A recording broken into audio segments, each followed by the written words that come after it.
Hello YouTube.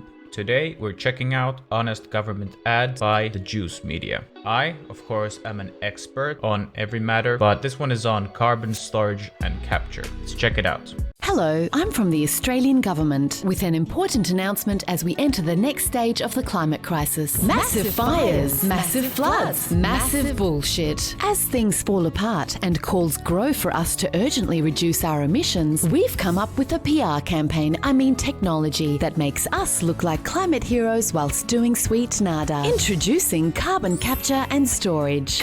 Okay, before we get into the carbon capture and storage, I feel that right now we are in a stage in the climate crisis that we have made a lot of promises. Some argue that they're not sufficient promises, but very few action has been taken.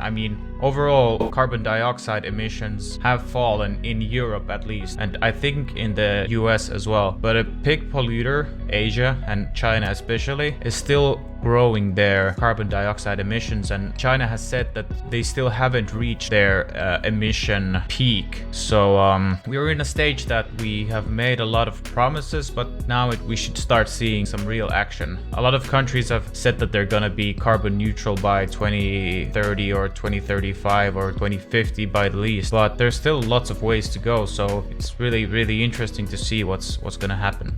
Carbon capture and storage, or CCS, is a complex mining process whereby fossil fuel companies inject donations into the arseholes of politicians to delay climate action and let them keep making the ching-ching. CCS entails two key stages: capture and storage. In the capture phase, also known as state capture, fossil fuel interests infiltrate your government at every level.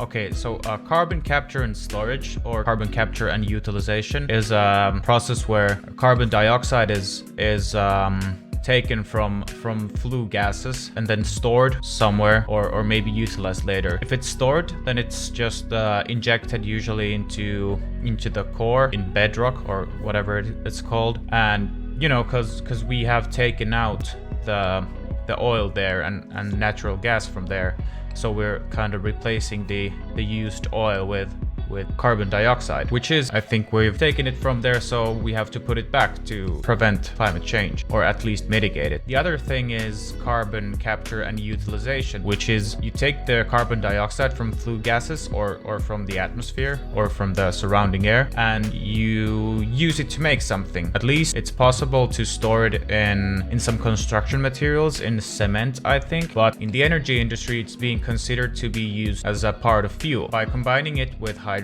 and you can make synthetic methane, which is natural gas. So we take hydrogen that we have made in electrolysis and we combine it with the carbon dioxide, and then we can kind of reuse the carbon dioxide, which is better than just using natural gas, but really doesn't remove anything from the atmosphere. We just kind of recycle the carbon dioxide. So I think this is a very interesting topic. So that we'll ignore scientists and keep approving new coal and gas projects. But don't worry, in the storage phase, we pay those fossil fuel companies billions of dollars to bury their emissions underground. Does it work? Absolutely. Those companies store the billions of dollars deep down in their bank accounts where no tax officer can reach them. What's that? Do they store the carbon? Yeah, nah. CCS has missed every single target we've set for it. So this is what I was talking about. This is about Australian CCS targets, but this applies to every other target that is about to be. Now we have ambitious targets, but I don't know if we're gonna reach them.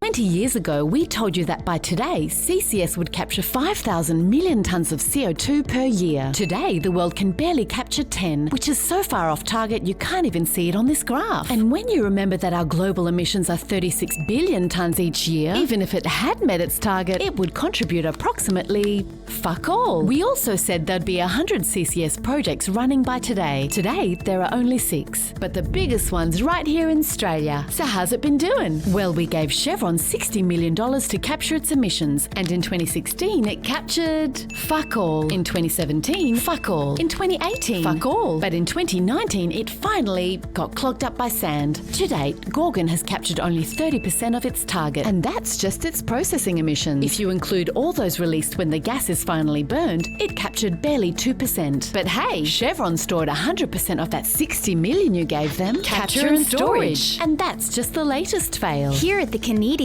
that kind of proves my point. There's a lot of things that we've promised and we've set targets to, but really action has to be taken. And when you look at the amount of emissions that currently exist and are ongoing, and we keep on creating emissions, carbon dioxide and other greenhouse gases, we have to do so much work to kind of reverse the process.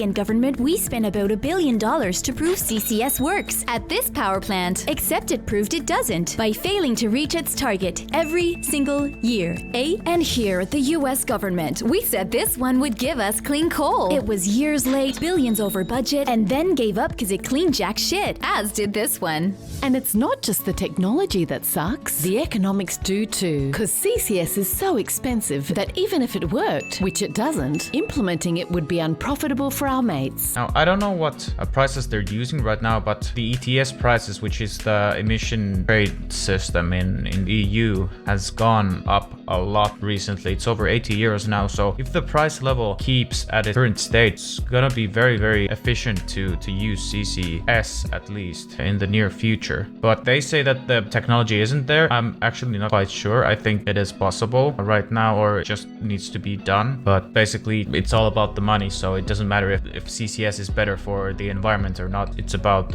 what is more financially viable. So the emissions have to be more expensive than CCS or the CCU. Unless, of course, we make you pay for it, which is exactly what we've been doing by blowing $4 billion of your tax dollars on CCS, including these new projects we just approved. And the best part is we're paying for them by diverting funds away from agencies which are meant to subsidize actual climate solutions, like renewables and EVs. So to sum up, we're making you pay fossil fuel companies to reduce emissions by funding a technology that doesn't reduce emissions, with tax dollars that were meant for solutions that do, to benefit companies that pay fuck all tax in the first place. Capture and storage. There is another way to make CCS profitable: enhanced oil recovery. That's when the captured CO2 is used to flush out oil from deposits which would otherwise be too hard to. So this is what I was talking about. They're storing the carbon dioxide underground, but the reason they are doing it is to get more oil out of it. So I'll move myself a bit. So they're recovering more oil by injecting carbon dioxide into the soil. But what should be happening is that they're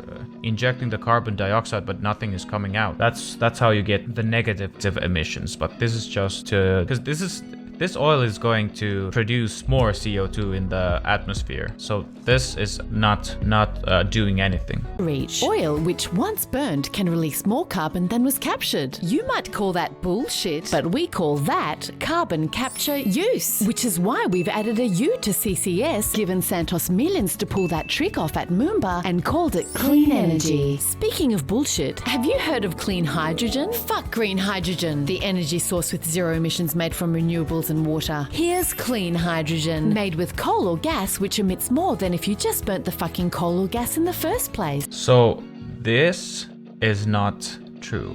By using gas in methane SMR, which is methane steam reforming, it actually does not produce more hydrogen that it would if you would just burn the gas.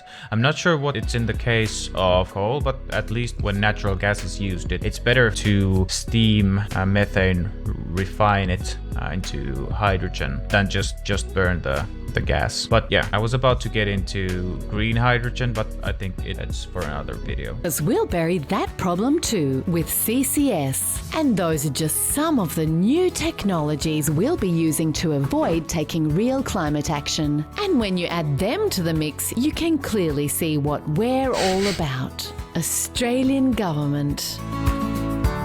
Authorised by the Department for Prolonging the Fossil Fuel Era and making you pay for it. So yeah, this turned out to be a very not funny video. I thought I would be laughing, but this is too close to what I do for a living. So, but I really hope you guys learned something and found this interesting. This is something that I'm passionate about, so I'd love to make more videos like this as well, but kind of maybe get them a bit more lighter. Let me know what you thought, and I'll see you guys in the next video.